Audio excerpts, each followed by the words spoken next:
Hi, everyone. Welcome to our Al-anon Big Book Recovery Qualification meeting. Today is February 2nd, and it is 8 p.m. Eastern. My name is Lisa Kay, and I'm a recovered Al-anon, and I am your moderator for this evening.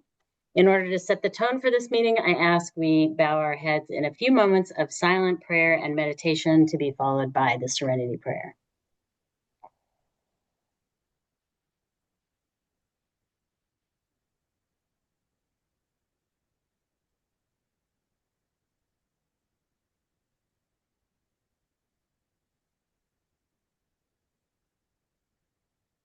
Prayer. God, grant me the serenity to accept the things I cannot change, The courage to change the things I can, and and wisdom to know the difference. Thy will, not mine, be done. All right, this meeting is a speaker meeting, and we are grateful to have Peyton Key here to share her story about what she used to be like, what happened, and what she's like now. Peyton, I believe I already allowed you to be unmuted, and I'm going to turn it over to you. Would you like a 5-minute reminder? yes, that'll be good. Okay, I will definitely take care of that, and I'll hand it over to you. Awesome. All right. So yeah, my name's Peyton. Thank you guys for allowing me to speak tonight and for taking the time to join the meeting. So uh what it was like. Um I was born in Dallas. I overall was a pretty normal kid. Made good grades. Was good at sports. Had a lot of friends. All the stuff. I have two older brothers who are they're identical twins, and as a kid, they seemed like they were possibly God's like favorite people. They did everything on their own. They woke themselves up for school, all the stuff. And my family, or home life, right? My parents had gotten divorced before, I was old enough to remember them together. I knew that my mom, had some issues, right? It was pretty obvious, just the chaos and the stuff that would go on throughout the day and night.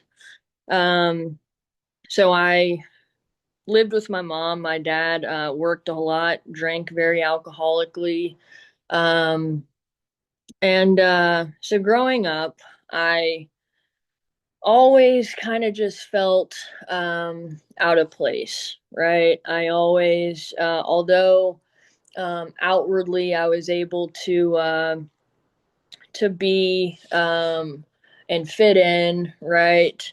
Was what, like I said, good at pretty much everything, but internally, I felt like I didn't belong, right? Or a sense of I just wasn't very okay with myself, right? I thought like other people, I looked at my brothers as like they got this, like whatever they this life thing, they have it down, right? Internally I didn't feel that way. Um and so a lot of stuff, right? My mom going to jail, that started happening. Getting She got put on probation. And I remember, as a kid, uh, you know, uh, pe- having to pee for her in a cup while she was on probation, right? Like all those things, and it made me feel good, right? It made me feel like I was doing something for her in a way that that made me feel good for a minute. Um, and so as time goes on, right, like things with her obviously get worse. Never really knowing exactly what kind of mood she was going to be in, what was going to happen, the things that she was going to say to me, all the stuff, right? And so I think I was in third grade. I got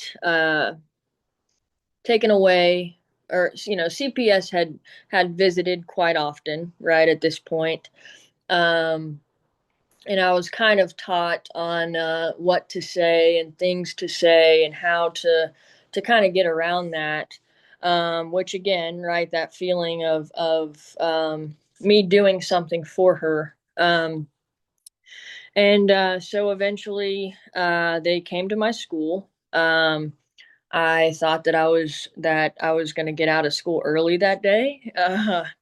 So I was excited, right? And that wasn't the case. They came to my school. She had, failed the UA, right? And took me to the CPS office downtown and made some phone calls, and I got placed in a temporary foster home. And I can remember knowing that, uh, there was a part of me that I just had to stay strong, right? I just had to stay strong for her. Um, couldn't really express, or didn't know how, right, to express um, exactly how I was feeling. But I knew I had to stay strong, right, for her and what she was going through, because uh, that was about me, right, is what I thought. And so I am there for couple weeks, right? Maybe I don't know the exact time. Not a very long time. And my dad gets custody of me, and there wasn't any better, right? Same thing, pretty much. Not knowing exactly what was going to happen. Very physically abusive, emotion, just all that stuff, right? Um, so I start kind of uh, trying to avoid, right, and acting out a lot in school. Ended up um, dropping out of high school, right. I'm in ninth grade at this time. Drop out of school. Start hanging out with people that were a lot older than me, and all that, right. And in this process, right, I get into my first relationship. Um, and man, it was good until it wasn't, right, because all these things that I had been dealing with, this person made me feel better about, right. And when things were going my way, um it was perfect, and when things did not, right, she or I was going to make this person's life miserable, right? Not seeing it at the time, right? I didn't see it like that then. I just thought you're supposed to be here for me, right? At every time, whenever I need you to, right? And so that didn't work out. Uh, start hanging out with people that were a lot older than me, start dating people that were a lot older than me. Felt like um, I was more mature, right? I was more mature. I was too uh, grown to have anything to do with whatever else was going on, right? Um, and so not really going to go into all my relationships here, right? It's nothing good. Really not anything. But that's how all my relationships were, right? I thought that um people were in the world to please me and do as I wanted them to do, and make me feel like how I wanted to feel in that moment, right? And And if it didn't work out, then we were both going to be uh, not having a good time, right? Um, and so I go on, and just try um, my best to manage my life, right? Um, as I'm doing that, right, I'm putting myself in a lot of different places and positions, right, that I shouldn't have been. Um, Thinking that I was doing good for people, right? Thinking that I was just helping them out. I was just all um that delusion of I'm just being a good person and helping you and helping you and helping you. But that wasn't really the case. And so I get to uh let's see. I get so I'm not in school, right? Um, years kind of go by. And things with my mom, things with both of my parents really aren't good, right? And I don't live under their roof. I'm kind of just living wherever I thought would be best for me to go. And through this, right, through me trying to be there for other people and show up, right, I end up doing a little bit of time in jail, right, quite a few times. And so I get out, and by this point, right, me and my mom have gone back and forth for years. um, it's been a very, very chaotic time through that. And so um, I end up, when I get out, right, things are not good between us. I remember I didn't have anything to my name, right? I went to the food stamp office to get emergency food stamps, right? Um, And my first thought, right, as soon as I get a food stamp card was I gotta call my mom, right? And make sure that she has everything that she needs. That she, when I don't have, all I have is like a pair of clothes and and that's about it, right? But that was my first thought. So I call her. We go to the grocery store, and it ended with us screaming, yelling, right? Because of course she can't live up to this expectation that I have that she should be, right? And I see now, right, that the reason why that I was going, it wasn't about her and what she needed, right? It was about making myself feel like I had done something for her. um and I can't even do anything for myself. And so it ended up, we're screaming, yelling. So I kept, telling myself, man, I gotta set boundaries, right? That was the solution, right? I gotta set boundaries. I don't know why I can't just not do these things. And I had somebody tell me, like, have you ever tried like thought stopping? Just try like all these methods, right? And it was like, that's great. It sounds great. But how do I do that, right? Um, and so through this time, right, I am kind of getting involved in the program, but not really, right? And I had, um, someone tell me, man, just like you're gonna have to get out of God's way here, right? Um, And so as I'm going through this and attempting to do that, I just through prayer and talking to someone that had experience in this program, I was able to kind of step back, right? And as the weeks go by, I'm just really focusing on me and what I have to do. Um, and I get a call from my mom, right? And she tells me, I need you to be here, right? I want to go to Maggie's house.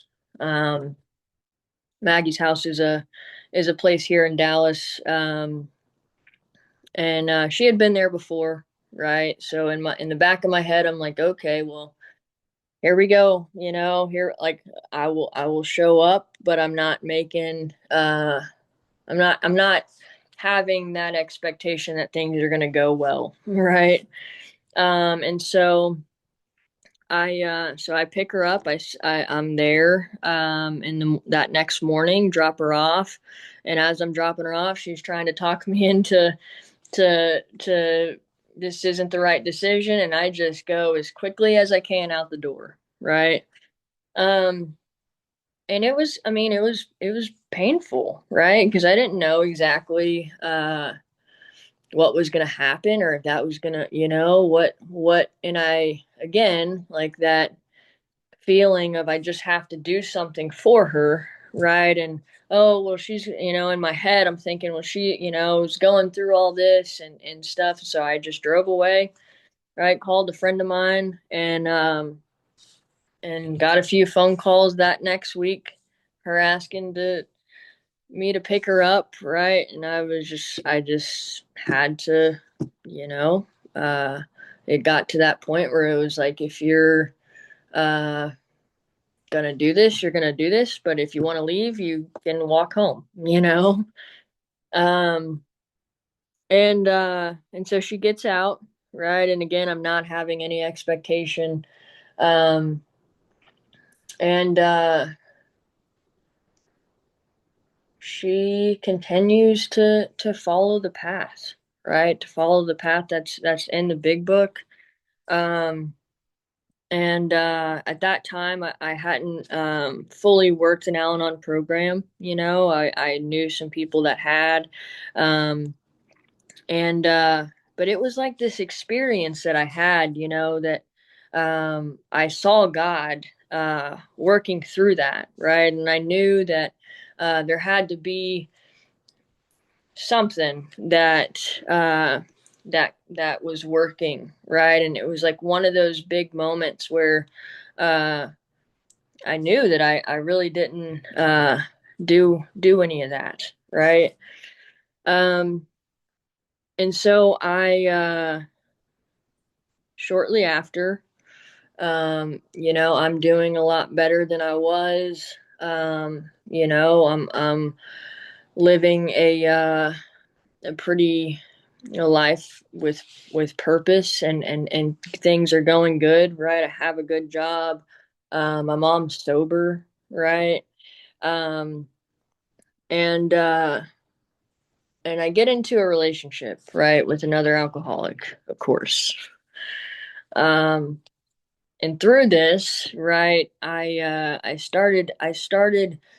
It was like I had that moment of feeling what God was capable of doing, and all these things through what happened with my mom, and I have this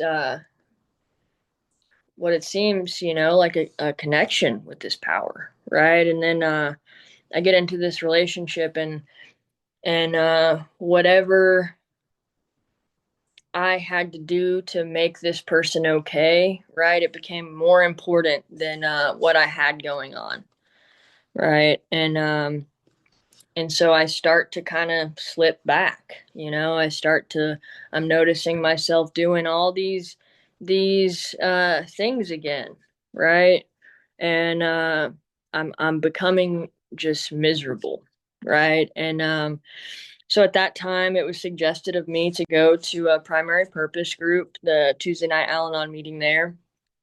And at first, I was like, I don't need that, right? I was able to get out of God's way. I let God do what, like, whatever, I don't need to do that. Um, and eventually I got uh, very uncomfortable, right? And the things that I were doing, to it just got that insanity, right? The insanity in step one, it just got to that place, and I just felt defeated. Um, and so I show up to PPG on a Tuesday night. I sit down. I'm of course making everything about me, and I'm thinking, why did I come here? I don't know what I'm doing here. I don't, you know, and so we go, they're going through the book, or actually that night it was a foundation meeting, right? They went over steps one, two, and three, and this person is sitting up there talking about step one, right? And all the craziness that they were doing, and saying, I'm not going to do that, right? I'm not going to do it again. I'm this time I'm going to set boundaries for myself, right? Um,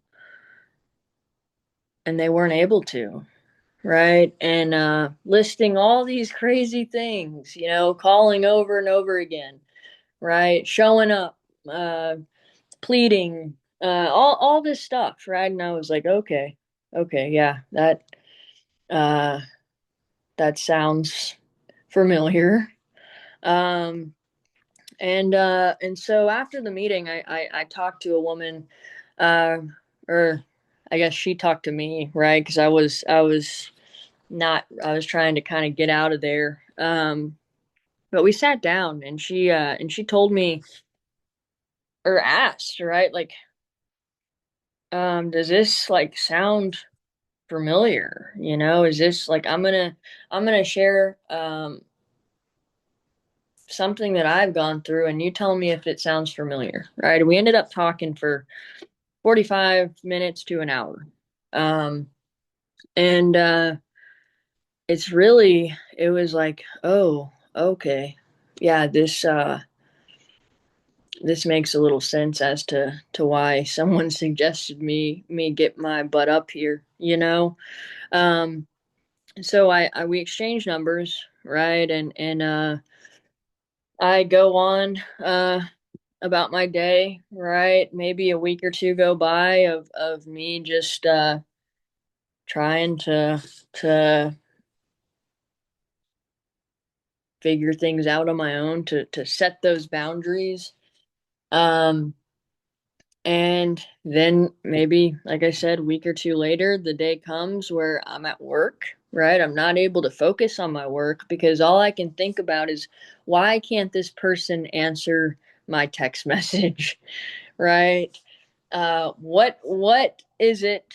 What's going on? What do I need to do? Right? All the things, but like, they're just living their life. They're just doing uh their everyday thing, and I am over here want to, like, just rip my skin off my bones because I can't figure out what it is that they're doing, and I'm thinking this and all this stuff. So I step outside, and I call my who's now my sponsor, and I'm like, hey, I need to start working the steps, right?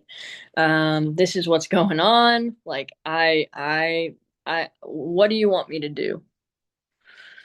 So,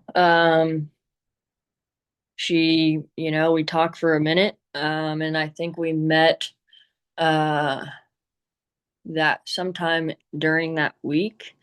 Um, and she, explained steps one, two, and three to me.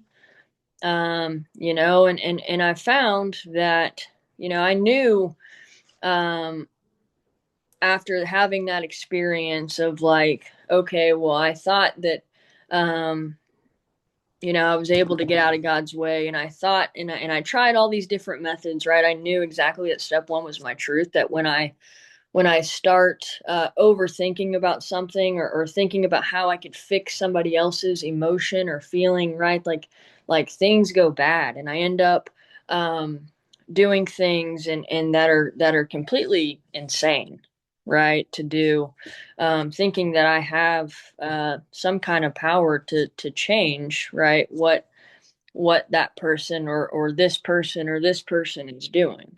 Um, and so I knew that that was my truth, right? When she talked about step two, there really wasn't a whole lot to it. It was like all I have to know in step two, right, is that I am completely insane in step one, right?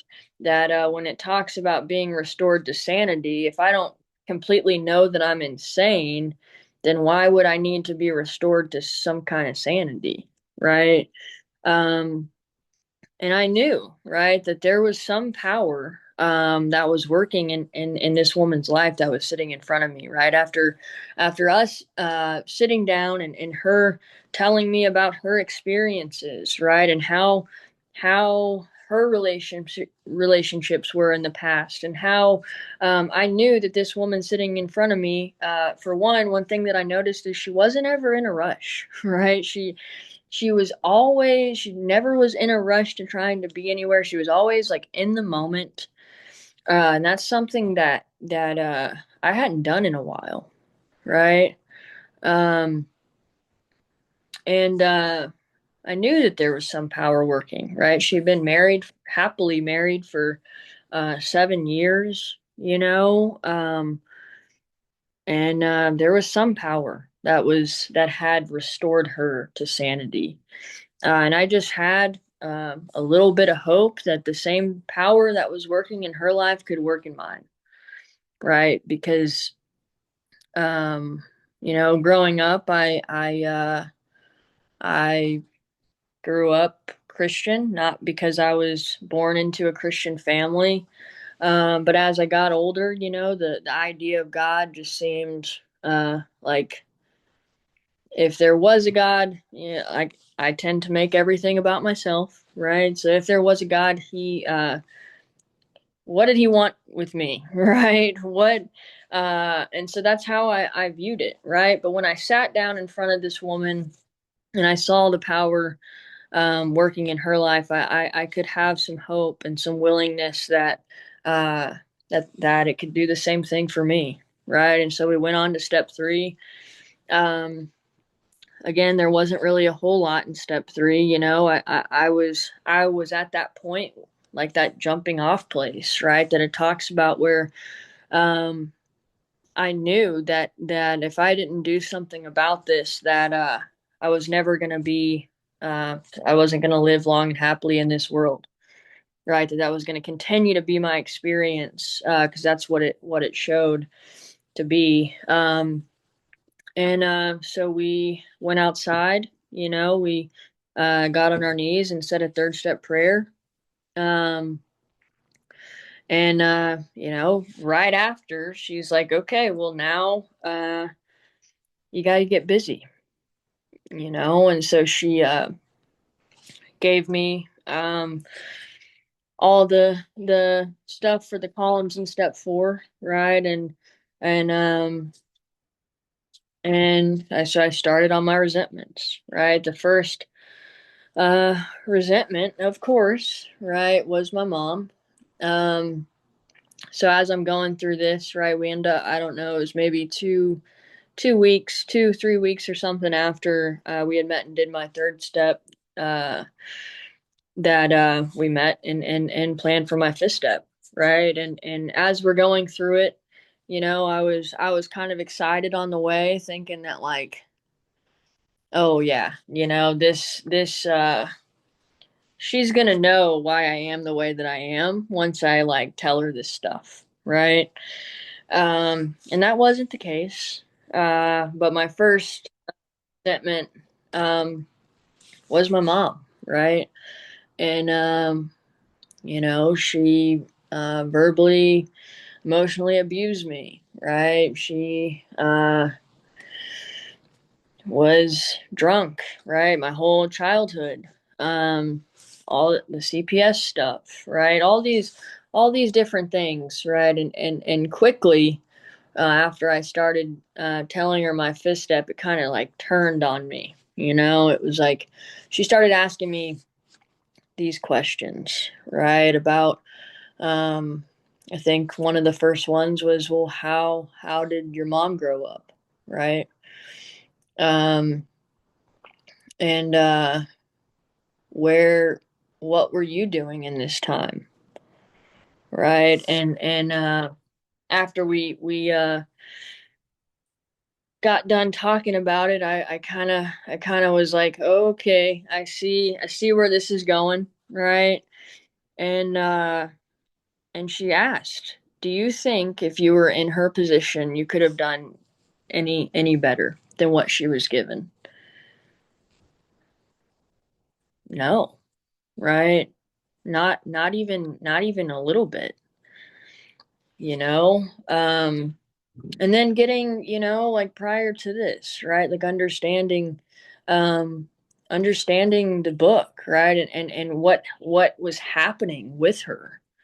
You know, that but yeah, so doing that, right? Doing that, going through those resentments and then getting to fear, right? Um and seeing, you know, how all these different fears, right, kind of led me to the place that I was at, you know. And I remember, you know, after we got done with the fears, you know, I was like feeling, I was like, okay, I can breathe, you know, I can breathe. And she told me, she said, you know, all these things that are all these effects, right, from what these resentments affected, right?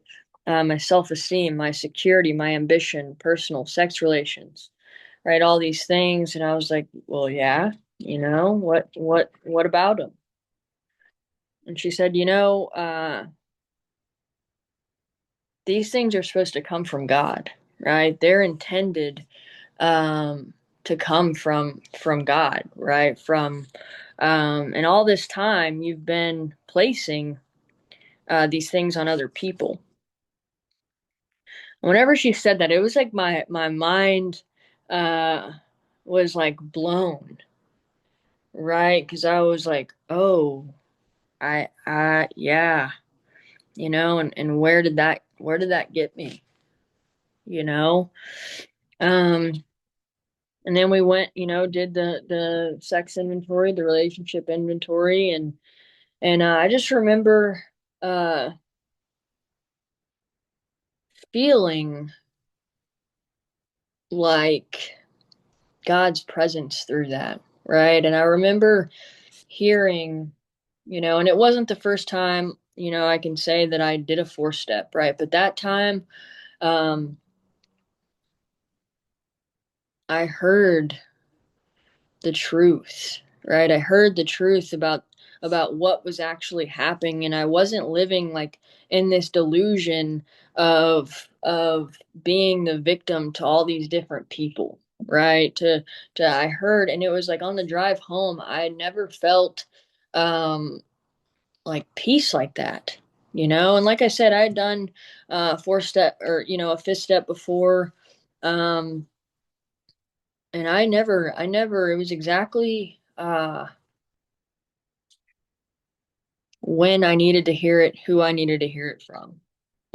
I had never been like just felt so much peace, right? And so I get home, I set my, you know, I do exactly what suggested of me and do. I sit for the hour, right? Ask God if I've left anything out, right? If there was anything um, that I left out, and thanked Him, right? Um, and there were a few things, right? And I felt completely ridiculous, like about what it is that came up during that hour, right? But I knew without a doubt that if I didn't continue to do this, and I wasn't honest, um, with my sponsor that I knew exactly what was going to happen, right? Um, and so I called her, and I'm like, hey, these are some things, right, that came up, and it really wasn't even. It was like she was like, okay, well, so we talked about it a little bit, and moved on to step seven, and one second.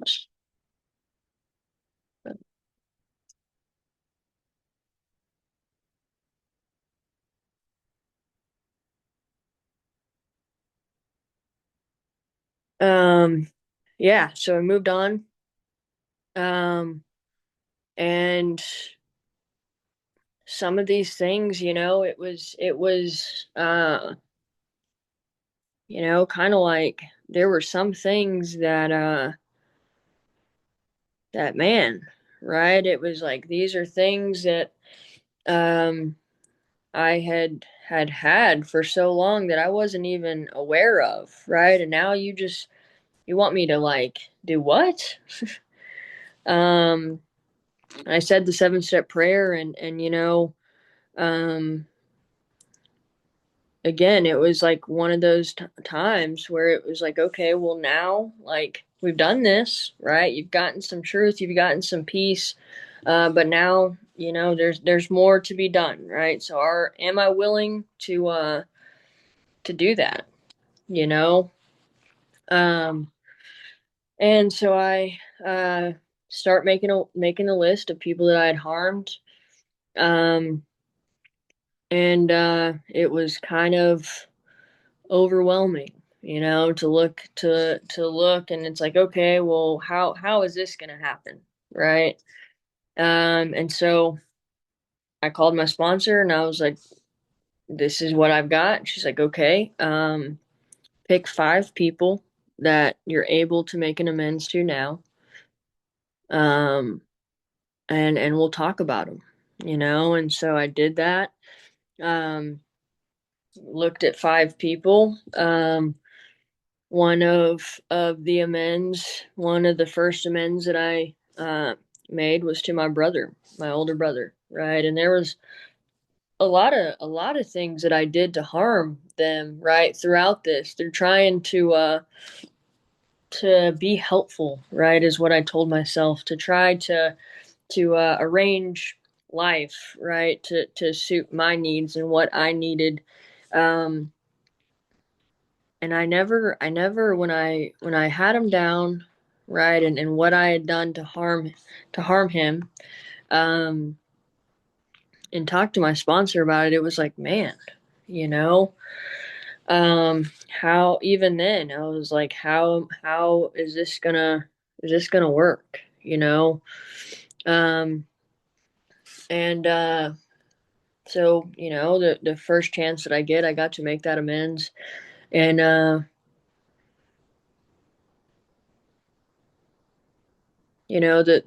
coolest, because I went through for years not thinking that I affected anybody, right? Thinking that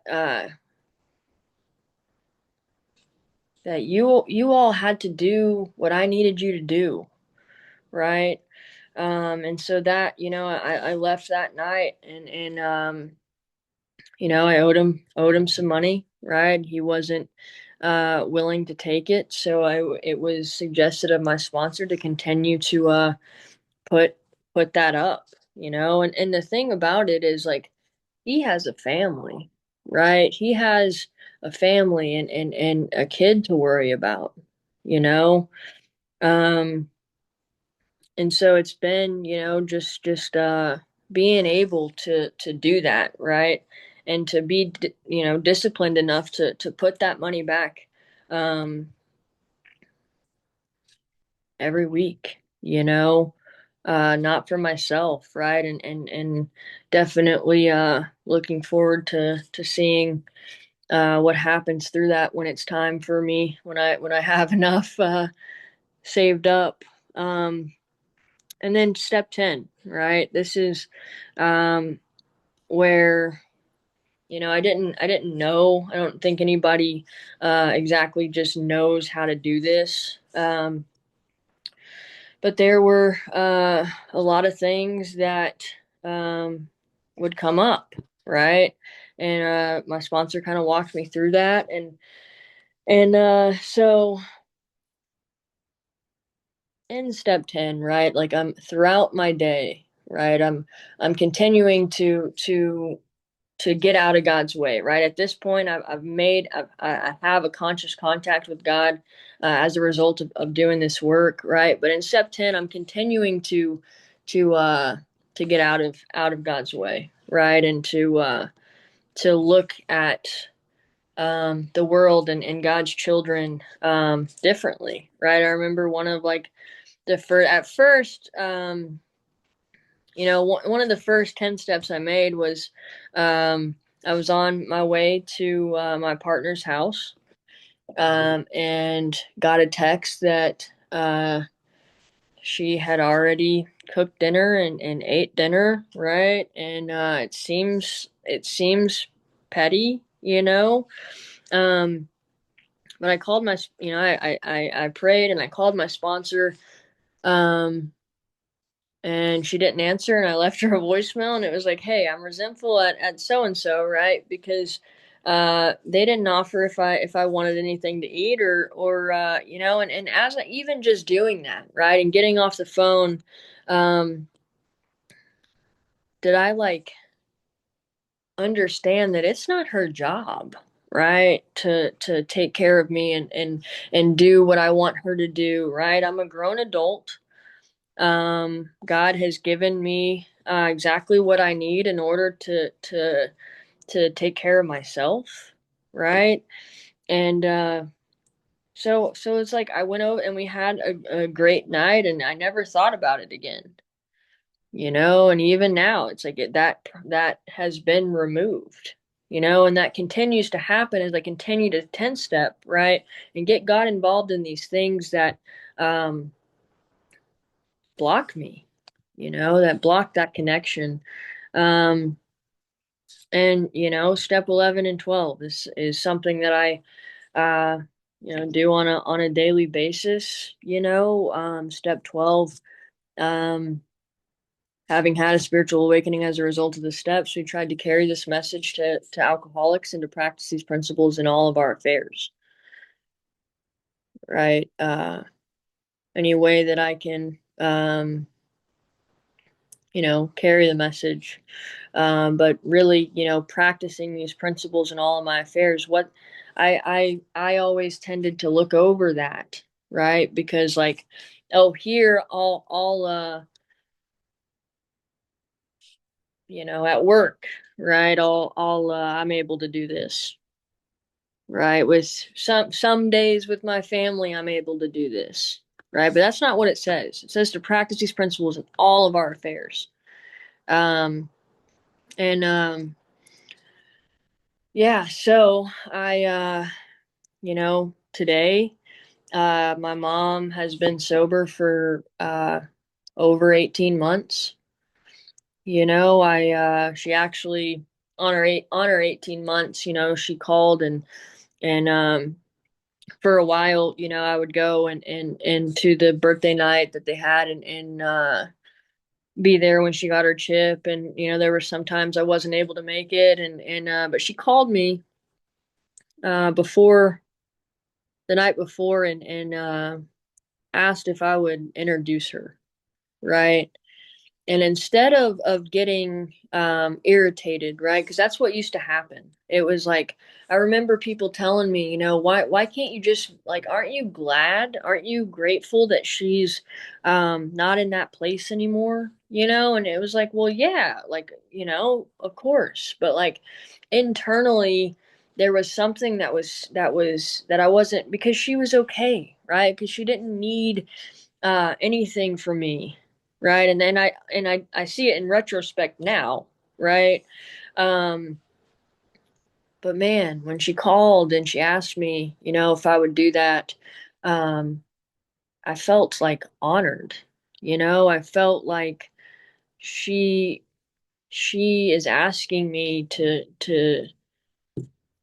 it was like, and even then, as I left that next day after introducing, feeling like um it wasn't that feeling that I used to feel, um fueling that selfishness and that pride and that ego, right? um it was different, and I see, even then, it was like I didn't make it about myself. I wasn't looking at her as if she had done something, and or what she's doing or what she did, right? I was like in the moment, and could be okay, and like genuinely um happy and excited for her, for what God has done in her life. um and my, like, today I can, be alone at perfect peace, right? Regardless of what other people are doing, right? Or what other people aren't doing. Um, it's definitely different than how it was, right? I couldn't be by myself and not overthink about this person, this person, this person. They're not even like thinking about me, you know? And I'm over here obsessing about what it is, or just all this different stuff, right? And today, um, I am definitely more present, right? And not rushing around like I was before, trying to be for everybody, and um yeah, so it's definitely been, I think I'm a little bit early on the time.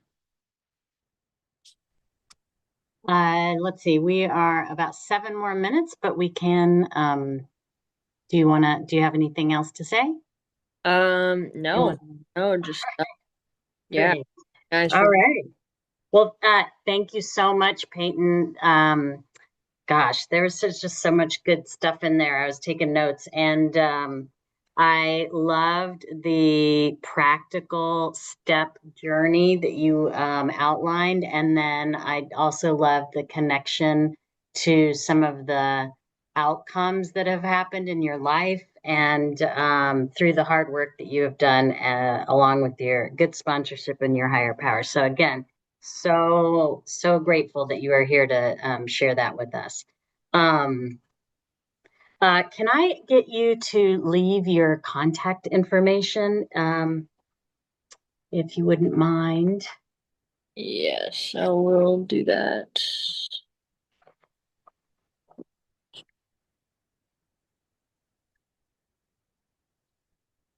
Perfect. Okay, so and I'm going to go ahead and get started on our closing.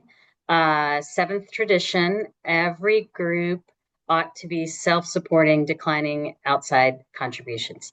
This group does not have a payment structure in place and currently has no overhead expenses.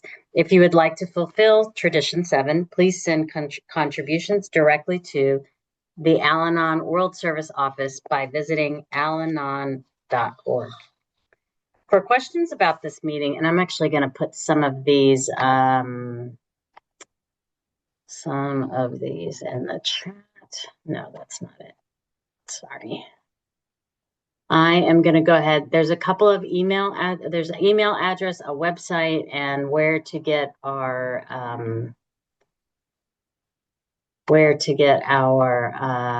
recordings. So I'm just going to put those in the chat for you. Let me copy those over here. Okay, I think I got everything. All right. So for questions about this meeting, or if you're looking for a sponsor, please send emails to Al-anon Big Book Recovery at gmail.com. That's that first email address. Recordings can be accessed on YouTube by typing at Al-anon Step Speaker in the YouTube search box or on Spotify at Al-anon Step Speaker Series. If you are interested in other Al-anon meetings that follow the Big Book, please visit alanonbigbookssolutiongroup.org. Now, let's have a moment of silence for the Al-anon who still suffers, followed by the Lord's Prayer or a prayer of your own choosing said in silence.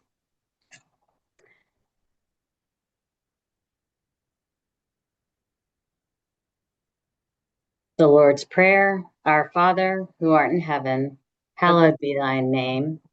Thy kingdom come, thy will be done on earth as it is in heaven. Give us this day our daily bread, and forgive us our trespasses, as we forgive those who trespass against us. And lead us not into temptation, but deliver us from evil. For thine is the kingdom, the power, and the glory forever and ever. Amen. And we are going to go ahead and end the recording, if I can find it. There it is.